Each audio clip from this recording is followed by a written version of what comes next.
Have you ever noticed how much time we spend just trying to decide? You wake up in the morning, open your closet, and suddenly feel like you have nothing to wear, even though it's packed with clothes. At lunch, you open a food delivery app and scroll endlessly, debating between fried rice, noodles, sushi, or salad. By the time you're halfway through the options, you're hungrier and more frustrated than when you started. At night, your friends invite you to watch a movie. You all sit together, open Netflix, and then nothing happens. 30 minutes later, you've only watched trailers and argued about genres. In the end, maybe you give up and just rewatch an old favorite because no one can decide. We laugh about these situations, but deep down, they reveal something important. Making choices isn't always simple. Sometimes it feels exhausting, like our brain is running a marathon over the smallest decisions. And that's exactly what we call decision paralysis, when we want the best option so badly that we end up stuck, unable to move forward.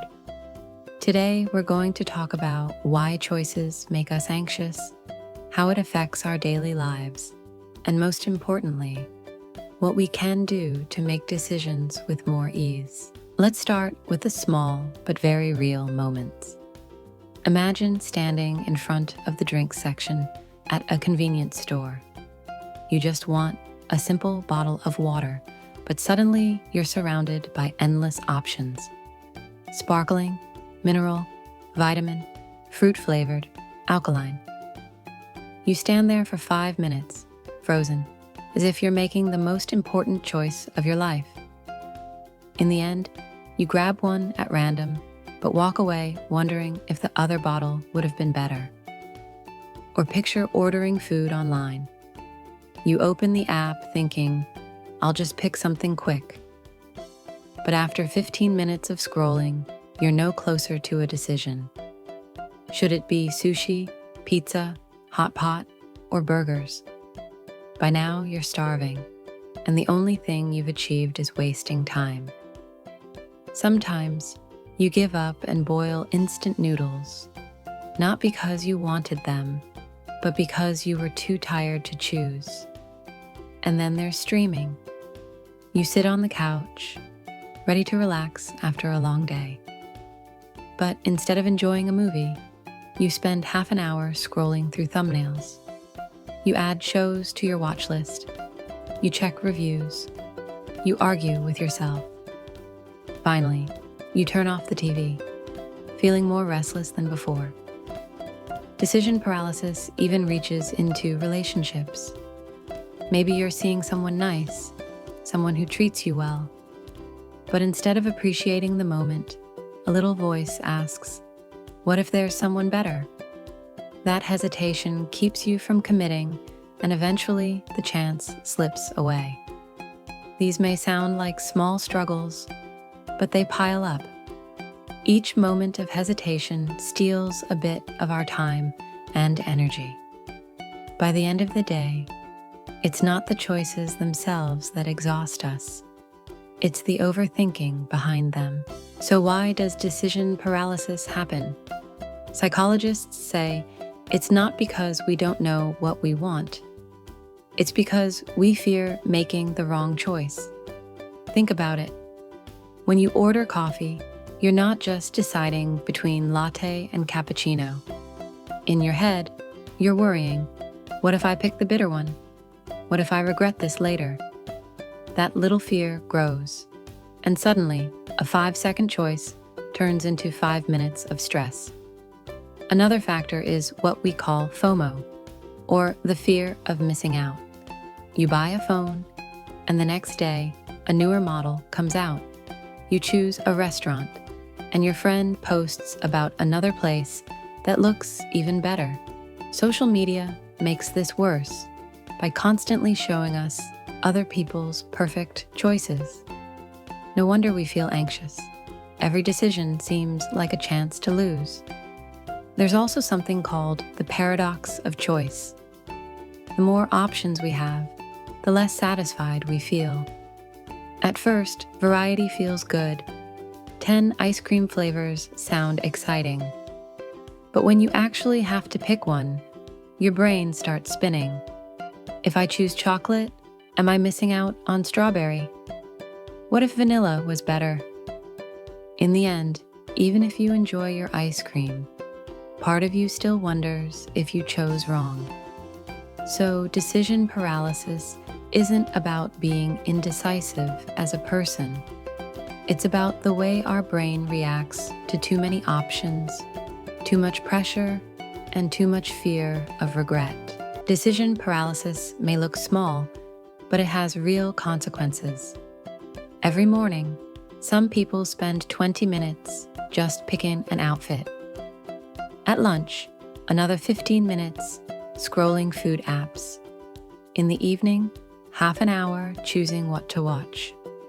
By the end of the day, you may have wasted 2 hours not on living, but on deciding how to live. This constant hesitation drains our mental energy. Researchers call this decision fatigue. The brain only has so much willpower each day. If you waste it on small choices, what to eat, what to wear, you'll have less energy for big ones, like solving problems at work or making important life plans. That's why sometimes you feel mentally exhausted by the afternoon, even if you didn't do much. It also affects relationships. In dating, someone might hesitate to commit, always wondering, what if there's someone better? This hesitation creates distance, and eventually the other person gives up. At work, a manager who can't make decisions on time may lose opportunities or frustrate the team. Even simple family choices, like where to go on vacation, can turn into stressful arguments because no one wants to decide. The scary part is how these small delays build into a habit. The more often you freeze, the more your brain expects to freeze again. Over time, decision paralysis doesn't just waste minutes. It shapes how confident you feel about yourself. And when confidence drops, anxiety rises. So, how do we break free? The first step is setting time limits. For example, give yourself 3 minutes to order food. Once the time is up, pick the best option available and move on. Deadlines. Stop your brain from overthinking forever. Second, practice elimination. Instead of asking, what do I want? Ask, what do I not want today? On a food app, remove everything you're not in the mood for. In a clothing store, ignore the colors you never wear. Suddenly, the list feels shorter and easier. Third, focus on one priority. When buying shoes, ask, is comfort, price, or style most important to me? Once you know, use that single filter. For a phone, if camera quality matters most, stop worrying about tiny details like battery life or storage.